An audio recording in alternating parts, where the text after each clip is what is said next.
Okay, Michael Coe, go ahead. Hey, Coach, what changed for your team in that late first half run that you guys had to take the lead? It looked like the defensive intensity really stepped up, and Armando obviously got going down low.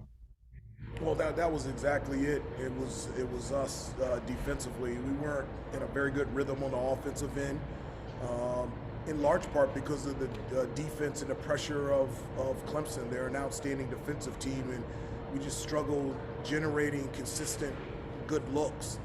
And we just started defending. I've told you guys this before. For us, we've identified our recipe to put ourselves in a position to be successful, and that's be good defensively, rebound the basketball, and also take care of the basketball. And I felt like in the latter part, the middle of the first half, we started defending, we started rebounding, and we started taking care of the basketball.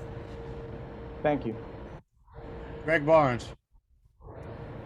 Hubert, can you walk us through that final play and what options were available there? Yeah, we wanted everybody flat on the baseline, and we had Leaky come down and set a down screen on Brady, so that his man, he could create some separation as he went out to set the ball screen on Caleb. We put the ball in Caleb's hands because RJ, he had 6 assists. I think it was 6 assists, 0 turnovers, but Caleb just hit a 3. And so we just felt like, hey, he's feeling good about himself. And Brady was able to set the screen, and because of that separation from the screen off of Leaky, Caleb was able to get downhill. And get downhill, get to the basket. I'm so proud of Brady. Most of the time he picks and pops, but he recognized that Caleb was going to the basket, and so either Caleb could dish it off to him, or he could be there in position to get the offensive rebound. It was a great pass by Caleb to Brady, and it was a great finish by him. Thank you. Andrew. Coach, as someone who played this game for a long time, what does it say about Caleb's mental toughness to make that play and to be able to read and make the play as he did, especially 5 turnovers tonight, another so-so shooting night, but he stepped up late and had the mental toughness to make that play? That it is, him and everybody on the team. One of the things that we talk about a lot is, next possession, next play, next possession, next play. And, there were times that things didn't go well for us, and some of those times were self-induced. And to be able to come back on the next possession, next shot, next play, and be able to step up, I think it shows a lot about how tough Caleb is, how resilient he is, and I'm just so proud of him. There were times where he made mistakes, but it's about making big plays and big moments, and we don't win this game without Caleb. I'm so proud of him. Thank you. Austin, go ahead. Hey, Coach. Battling out a physical contest down there, in Little John in front of a hostile environment like that, I was just kind of wondering, what it says about the team at this point in the year, to be able to kind of hang in there with all the things that happened tonight and, come out with the win. I mean, this is something, like a lot of people bring up,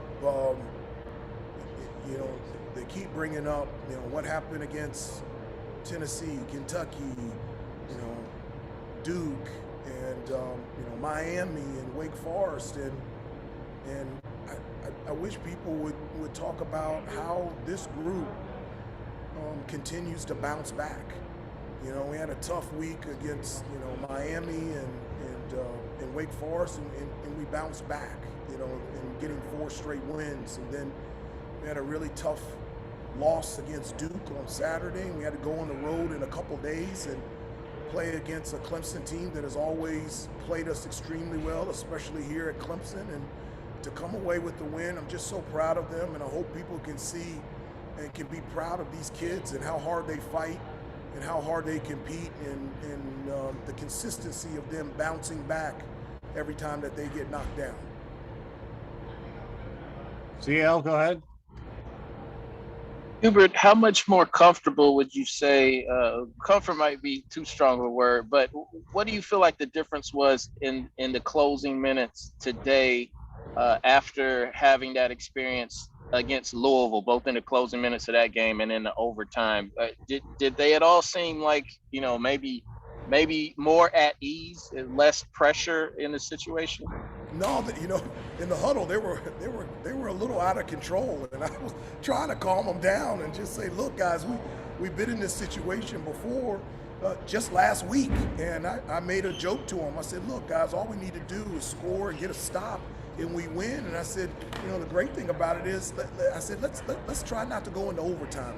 Let's win this game in regulation so we can get home at a good hour of the night. And they all started laughing. I think it loosened them up a little bit, but I think it really helped that we had been in this situation before and been successful in it. And so it was a situation where, we felt comfortable in what we needed to do on both ends of the floor, and all we needed to do was just execute. Brandon and Adam, last two for Coach. All right, Coach. Leaky Black hit a big three-pointer in the second half. He had a very similar three-pointer down the stretch against Louisville. Could you just speak to his confidence and him stepping up and giving your team points when your team needs it? He's been great all season. I can't say enough about Leaky and the type of impact this season that he's having for our team. Everyone talks about how terrific he is on the defensive end, and he is. He leads our team in assist to turnover ratio. He's an outstanding rebounder, and when left open, he makes timely plays. I think he had 0 points in the first half. Second half, he had 11 points. Not only that big three, but he had a couple finishes around the basket, the pull-up jumper. We had him switched on to number 2, number 12, number 13. I mean, we had him on everybody, and so Leaky continues to have an unbelievable season, and I love coaching him, and I'm really proud of him. Thank you. All right, Adam, go ahead.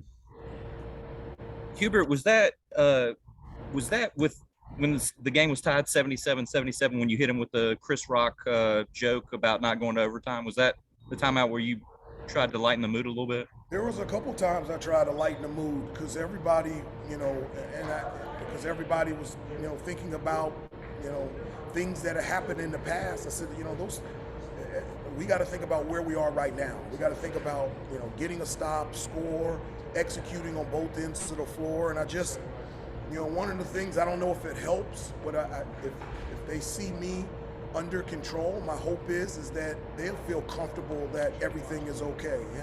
And at the end of the day, it's just a game of basketball. I know it's very competitive and there's a lot on the line, but at the end of the day, it's just basketball, and it's something that we always love and enjoy. And I want them to enjoy these moments and embrace them.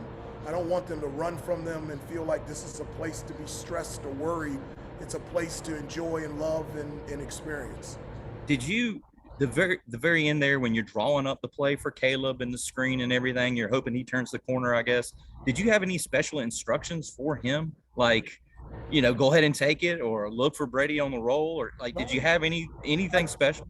No, right before we went out, I looked at him. I said, if you want to make a shot, you're allowed to make one. I give you permission to score. He just laughed, and I said, just make a play. I said, if you're open, shoot the ball and make it. If somebody's open, just make the pass. And